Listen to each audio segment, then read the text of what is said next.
सभी किसानों ने ये काम किया है, क्या कहेंगे? मैं ये कहूँगी कि मैं हर किसान के परिवार के साथ मिली हूँ।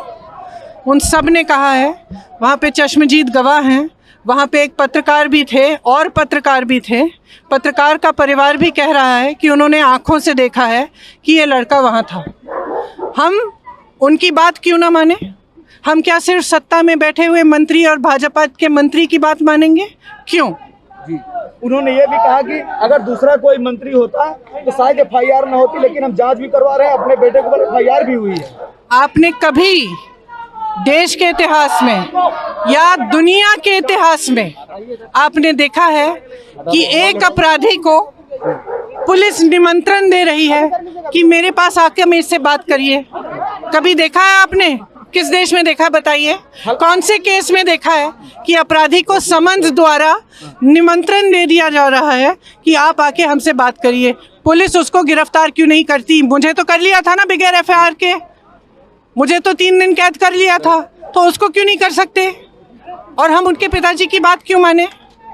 सुप्रीम कोर्ट ने भी नाराजगी जाहिर की है पूरे यूपी के इस पूरे प्रकरण में। मैंने देखा, मैं बहुत खुश हूँ कि सुप्रीम कोर्ट ने सुओ मोटो इसका नोटिस लिया है, और मैं बहुत खुश हूँ कि उन्होंने कहा है कि एक निष्पक्ष जांच होनी चाहिए। हम ये नहीं कह रहे हैं कि फलाना अपराधी है, फलाना अपराधी है। हम कह रहे हैं जो भी अपराधी है, जिसको जनता ने देखा है मौजूद उस समय, उसको आप गिरफ्तार करिए, निष्पक्ष जांच कराइए। अब निष्पक्ष जांच कैसे होगी अगर गृह राज्य मंत्री जो मोदी जी की कैबिनेट में हैं वो उनके पिता हैं? हमारा कैमरामैन उस घर पे गया है और मंत्री जी कह रहे हैं मेरा बेटा उस घर में बैठा है। या तो मंत्री जी की बात गलत है या तो हमारी जो टीम है वो नहीं पा रही उस घर में। क्या कहेंगी मैम? मैं यही कहूंगी कि एक निष्पक्ष जांच होनी चाहिए, गिरफ्तारी होनी चाहिए और मंत्री को बर्खास्त किया जाना चाहिए। मैं बार बार यही कह रही हूँ, ये मेरी मांग नहीं है।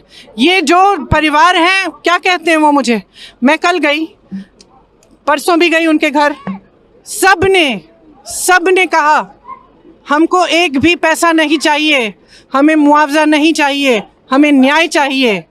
न्याय का मतलब क्या है? निष्पक्ष जांच, अपराधियों की गिरफ्तारी और सजा, और मंत्री की बर्खास्त की। क्यों? क्योंकि अगर उस मंत्री के अंडर सारा सिस्टम है तो वो सिस्टम उस मंत्री के बेटे को जांच कैसे करेगा? और योगी जी मीटिंग कर रहे हैं उन्हीं मंत्री के साथ। को उत्तर प्रदेश की जनता ने झाड़ू लगाने लायक बनाया है। एक निंदनीय नजरिए से कहा, मेरे पे नहीं, जो करोड़ों सफाई कर्मचारी हैं, करोड़ों दलित बहन भाई हैं, जो करोड़ों महिलाएं अपने घरों में रोज सुबह झाड़ू लगाती हैं, उनके बारे में कहा है।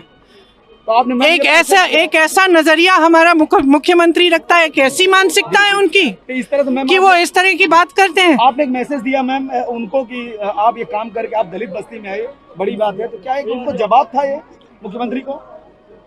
देखिए, मैं उनको जवाब नहीं दूंगी, जनता उनको जवाब देगी। उन्होंने जनता का अपमान किया है, दलित भाई बहनों का अपमान किया है, सफाई कर्मचारियों का अपमान किया है, महिलाओं का अपमान किया है।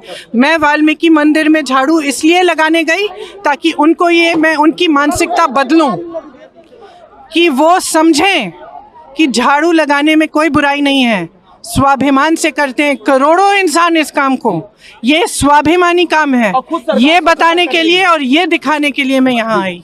आज योगी जी ने ये कहा मेरे बारे में, आज योगी जी ने ये कहा कि प्रियंका गांधी को उत्तर प्रदेश की जनता ने झाड़ू लगाने लायक बनाया है, और उनके लफ्जों में एक निंदा सी थी। किसके लिए? मेरे लिए नहीं, जो झाड़ू लगाता है उसके लिए।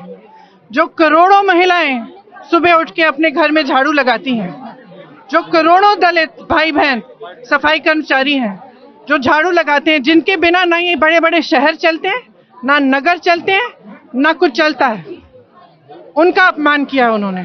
मैं यहाँ इसलिए आई वाल्मीकि मंदिर में झाड़ू लगाने के लिए, ये दिखाने के लिए और उनको ये कहने के लिए कि योगी जी अपनी मानसिकता बदलिए। झाड़ू लगाना एक स्वाभिमानी काम है। जितने भी भाई बहन, मेरे दलित भाई बहन, जितनी भी महिलाएं इस काम को करती हैं, वो स्वाभिमान से करती हैं, उनका अपमान मत करिए। प्रियंका जी, आज अजय मिश्रा